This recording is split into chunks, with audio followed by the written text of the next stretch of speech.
You know, I've found that it's always good to get some help whenever you are in a Linux environment. A lot of different ways to get help. You can always reach out and ask somebody. That's always nice. But if you can't reach out and ask somebody, you have some very good resources right here on your Linux system and on the interwebs, on the net, to help you out. So the first resource that you can really take a look at here on a Linux system are the man pages. And it's man meaning manual. And when they first started making these Unix systems back in the day, they realized that as soon as they created an application or a service or anything fancy, basically they created a manual file for them. So, for example, there's the ls command. Now, you can just hit ls and that's enough. Well, many times it isn't. Many times you want to list hidden files. Sometimes you want to list all files or just directories. Well, if you don't know how to do that, you can always take a look at the man page. And a lot of times if you ask somebody, especially a particularly grumpy mentor, they'll say, well, did you look at the man page before you called me? Now, what you can do here, for example, is if you want to look through and read through the entire listing here, good bedtime material, puts you to sleep sort of thing, I suppose. But let's say that you know that you want to look for a particular feature. So you could use the / command and then anything you want like -h to see what it has. And then it will show you exactly what the -h option is on the ls command or what the $H option is.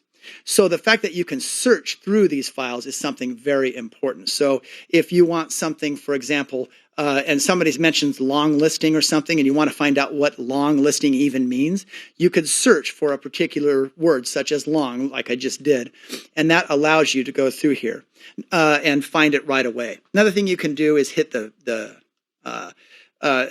tab button. Excuse me. You can hit the keyboard space bar, and it will go down page by page so that you can then see what's been highlighted. In this case, notice that long here was highlighted just a little bit earlier. There you go. And you can scroll on through here to find other things. One thing that to read the man pages, sometimes they'll give examples at the bottom. This one doesn't, but sometimes it'll, oh, there you go, it did. It gives little examples at the bottom there of how to use a particular command.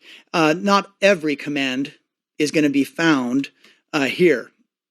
Let's see, is that going to be in there? Now notice that's not found. It's not found because I didn't install a web server on this server. But let's say you realize that the man pages don't have what you need. Well, you can always go online.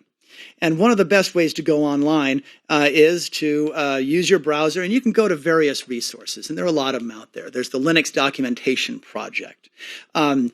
This happens to be CentOS here, right? So that I'm using. So what you can do is go to their vendor specific page. If you're using Ubuntu, you can go to the Ubuntu's documentation page. Linux questions on the Reddit pages is always good. That's where you have a lot of professionals chiming in to a lot of questions about why didn't this application run or how do you do this.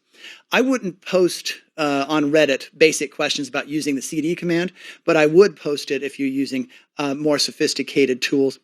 The Linux Documentation Project does a fantastic job for various versions of Linux. And of course, there's Stack Exchange, which you can ask all sorts of questions. So you have resources that are internal to Linux, the man pages, and resources